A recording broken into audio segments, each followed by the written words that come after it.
Well, guys, it looks like Voltaire actually starts today in a pretty big way. We don't have dReps in a constitutional committee yet. We actually have something else launching that might be more fundamental to the running of the blockchain. Ready? Let's go.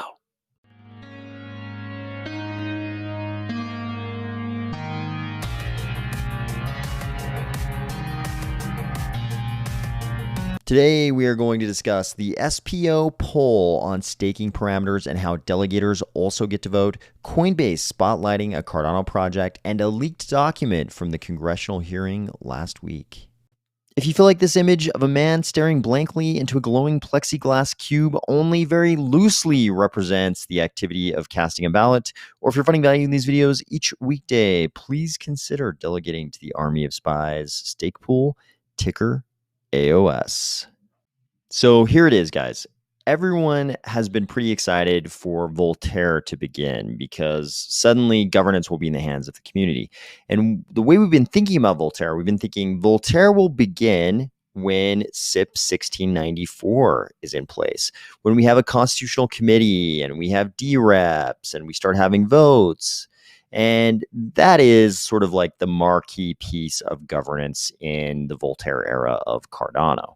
But there's also something really important happening today, something different. This is the launch of something different that might actually have a bigger impact on actually running the chain, the fundamentals of how our chain actually runs and how our proof of stake system actually works. So here's what's happening. The Cardano Foundation is having a poll of stake pool operators.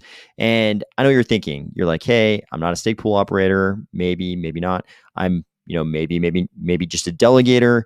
How is that really governance if it's just a poll of the stake pool operators? I'm going to explain that. So what's being polled here, what's being voted on is the following. We've got these two parameters that have been, pretty controversial, especially one of them has been pretty controversial. But the two parameters are K and min pool cost. Sometimes you'll hear people refer to the second one as the min fee. So we've got K, which is it's sort of an expression of the number of stake pools, the number of fully saturated stake pools we're sort of striving to have on chain.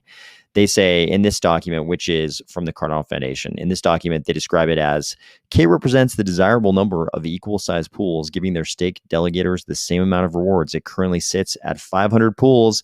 The min pool cost, so this is the second parameter, the min pool cost, on the other hand, has a present value of 340 ADA and corresponds to the amount of pool rewards deducted each epoch from each stake pool's rewards before distribution to stake delegators. So we've got two different parameters, and there are a few different options here. So the things that people have pushed for in the past are for the K parameter, which again, the K parameter is an expression of the number of fully saturated pools we would have on the network. So people have been pushing for K to go from 500 to 1,000. And people have also been pushing to get rid of the min fee, of the min pool cost, which is currently 340 ADA. And people have been pushing for it to go to zero. A lot of people are pushing for it to go to zero. But what's on the table here is for K to go from 500 to 1,000, and or for the min pool cost to be cut in half from 340 ADA to 170 ADA. So here's how this is going to work. And here's where you as delegators and myself as a delegator come in as well. So what happened just prior to this is that there was a testnet version of this poll that happened. That was concluded on Wednesday of last week, if I'm remembering correctly. Wednesday of last week, they concluded the testnet polling, and we'll look at the results of that in just a second. But starting today, if you're listening to this video on the day it comes out, Monday, the 15th of May, starting today, we're going to do the same thing on mainnet. So here's how it's going to work. When the epoch ends today, an epoch is going to end and a new epoch is going to begin. When that happens, the Cardano Foundation is going to publish the poll. And then the SPOs will have 2 epochs to vote. The SPOs will have 2 epochs to vote, so 10 days. They will vote for one of these options. 4 different options as to both K and min pool cost, or abstain, or none of the above. They'll get to vote on one of these 4 options. Then you as delegators will have 2 epochs to sort of look at the way your stake pool voted. You can decide for yourself, do I approve of the way in which my stake pool is intending to vote? If you do not, if you don't like the way your stake pool is voting, you can redelegate to another pool who is voting in a manner consistent with your mind, because only after that period where you could possibly redelegate will the snapshot happen. So the snapshot is going to be of the amount of ADA delegated to the pools, choosing each of these 1, 2, 3, 4, 5, 6 options, choosing one of these 6 options. So then the CF will get a report as to how all the stake pool operators voted, and also as to the delegation to each of them after this redelegation period. So while it is a poll of the stake pool operators, it's also a pool of all delegators, because every single Cardano delegator can look at the way their stake pool voted and redelegate. And I strongly recommend you do. If you don't like the way, whatever your position is on these issues, like however you feel about K and min pool cost, whatever it is you think those should be, whether you think it's K equals 500, K equals 1,000, something else, min pool cost equals 340, min pool cost equals 170, or something else. I know a lot of people are screaming for 0. I know. But however you feel, if you don't like the way your stake pool is voting, you should redelegate to another stake pool that's voting in a manner consistent with how you feel about these issues. So why should we care about these 2 parameters? Well, let's start with K, and let's talk about some of the immediate effects of these parameter changes. So like I said, K is sort of an expression of the number of fully saturated pools we're trying to have on the blockchain. Currently, we're at K equals 500. The proposal is to go to K equals 1,000. So obviously, if we're doubling the number of fully saturated pools that we're, ideally talking about here, that would also mean cutting the current saturation threshold in half. So here's one of the possible beautiful immediate effects of that. A lot of multi-pool operators have pools above that saturation threshold. That means for delegators to continue to get the same rewards, they would want to delegate away from those pools. They would want to redelegate away from those saturated pools, at least some portion of them, whatever portion of them, whatever number of ADA is above the saturation threshold. The great thing about that is that the delegators, some of them, may take that opportunity to delegate away from these multi-pool operators and to single pool operators, which obviously would be much better for the decentralization of Cardano. We want people very, very much to delegate away from multi-pool operators to single pool operators. So if a bunch of multi-pool operated pools are above the saturation level and some number of people in those pools have to redelegate, that's a good thing, because we might be able to get them to redelegate to single pool operators. Much better for the chain. On the topic of the min pool cost, there's something I almost want to say a little bit more interesting. So here's the deal with the min pool cost that some people don't think about or don't know about, or maybe have never wondered enough to discover this. And I don't normally like to reference my own tweets, but I did tweet about this weekend. So we're going to look at these tweets. So the question I asked was, ever wonder why your stake pool operator runs multi-unsaturated pools, right? Because you can logically understand why someone would open more pools if their first pool is saturated.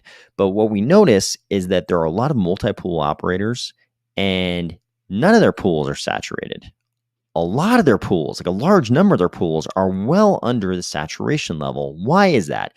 You can come up with a bunch of possible rationalizations. You can come up with a bunch of innocent sounding explanations why they're running a bunch of, unsaturated pools. But here's a more sinister reason. And I promise you, this is why a large number of them are running multiple unsaturated pools. This is the real reason. I'm sure there are examples out there where people are going to tell you, no, it's not that. It's, blank thing. And there's a bunch of possible reasons. Theoretically, they could be running multiple unsaturated pools. And I'm not talking unsaturated by a small amount. I'm talking unsaturated by a long ways. Here's the real reason why many of them are doing that. The more pools they're running, the more min pool cost fees they get to collect every epoch. Full stop. they get to collect that 340 ADA min fee every epoch for every pool they have. So there's a huge incentive for them to have a larger number of pools, even if they're not saturated.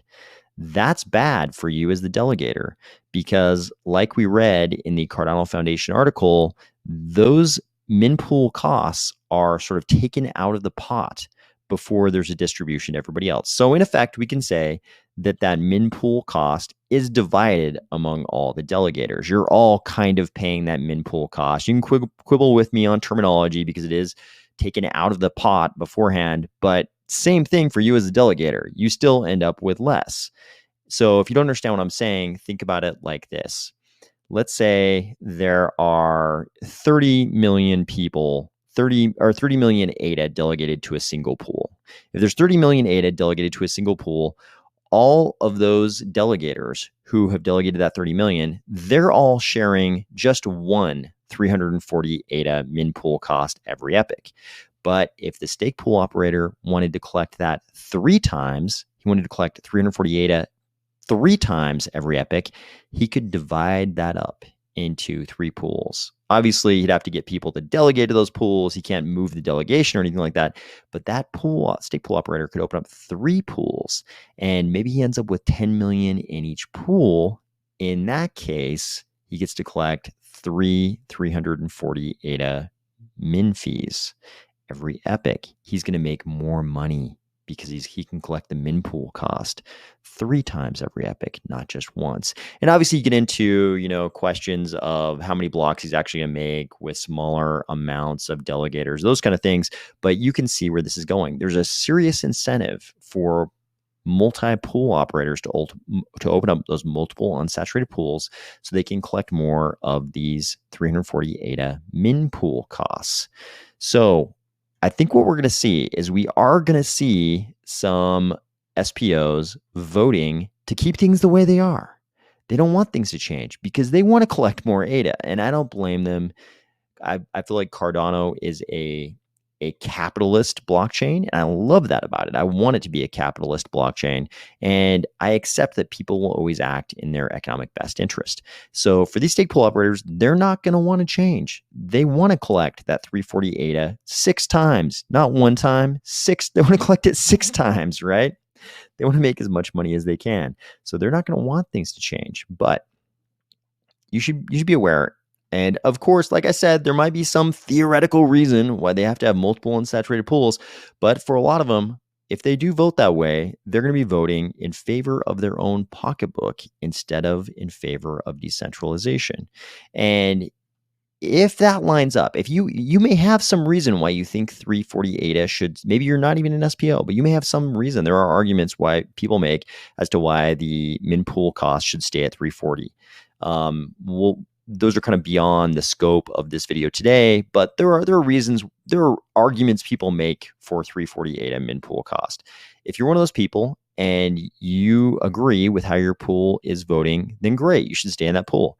But if you disagree with the way your stake pool is voting, if your stake pool is voting to keep the 340 min pool cost and you believe it should go down, maybe you believe it should be at 0, maybe you believe it should be at 170, then if that's the case, then you should redelegate because you probably believe that that's not the best thing for decentralization and that possibly your SPO is voting in favor of their own pocketbook instead of decentralization.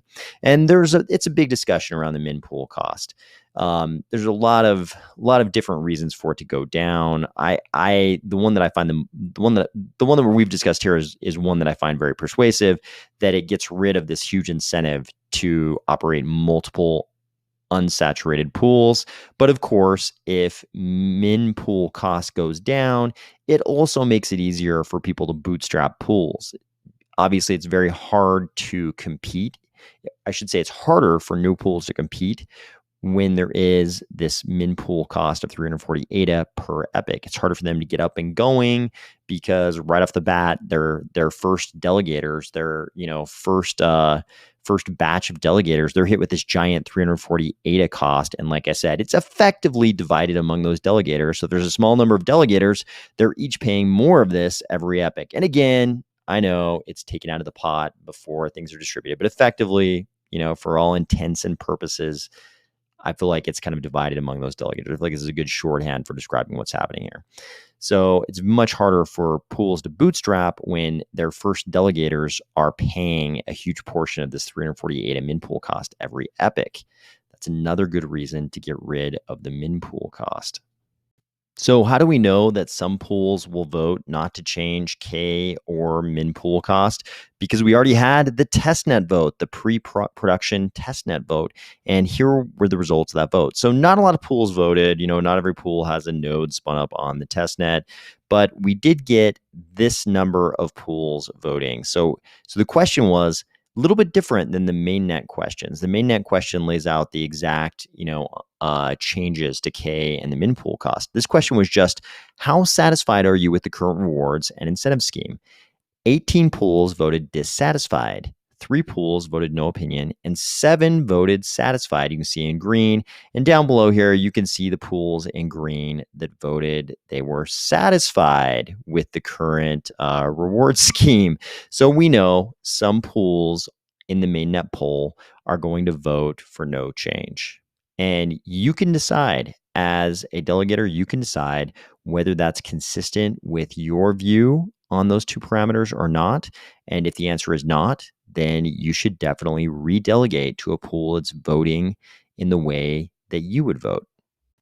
By the way, don't forget, this is not a deciding vote. This is just a poll. Right here in this original document, the Cardano Foundation tells you, until we enter Voltaire's full set of decentralized governance, a decision about which parameters to use and how to apply them to interpret the data falls to the combined responsibility of IOG, Emergo, and the CF. So obviously they want the data. They want to know how everybody feels, and that's why they're doing this. So it's not a decisive vote, but I'm calling it a vote because I think this data is going to be very important. You know how Coinbase kind of seems to pretend like Cardano doesn't exist? Well, looks like that changed recently. They made this whole thread all about mortgage rates in Mozambique reaching as high as 22%. Much of the population along the coastline can't get a loan to buy a house, and shelters built by hand get destroyed by cyclones. They had this very beautiful video.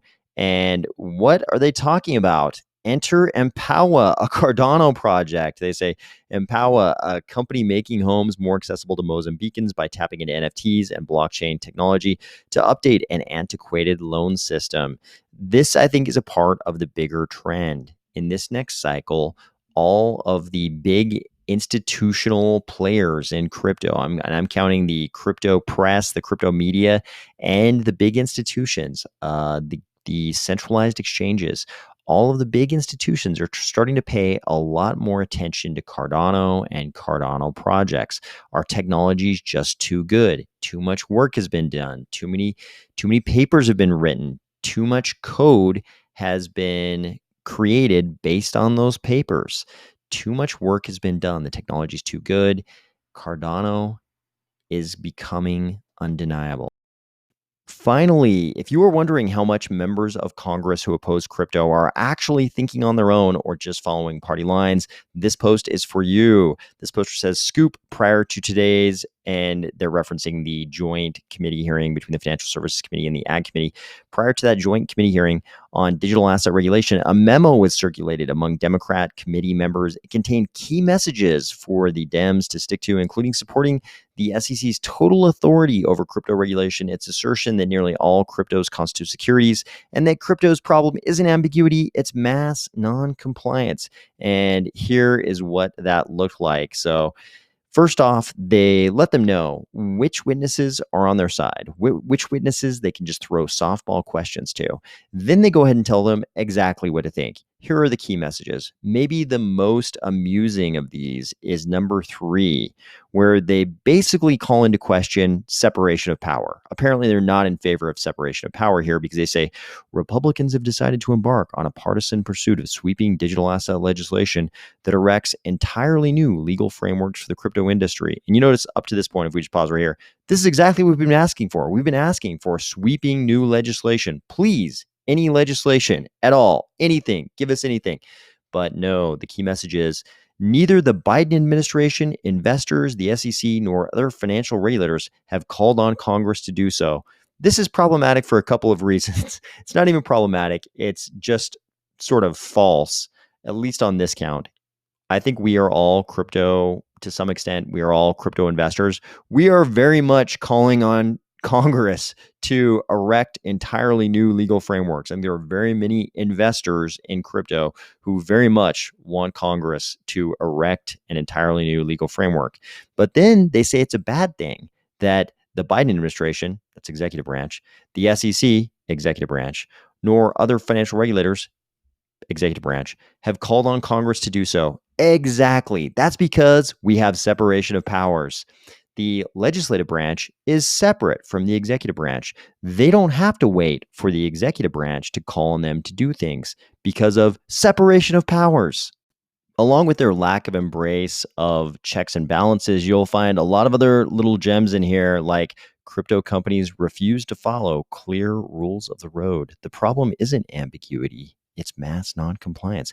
How do you like that? Apparently, according to the key message, the rules of the road are very clear. There is no ambiguity. The problem is not ambiguity. It's just non-compliance. So you can see where all these talking points come from. Documents just like this one. I hope you had a great weekend. Remember to redelegate if you don't like the way your stake pool is voting. And I will talk to you tomorrow.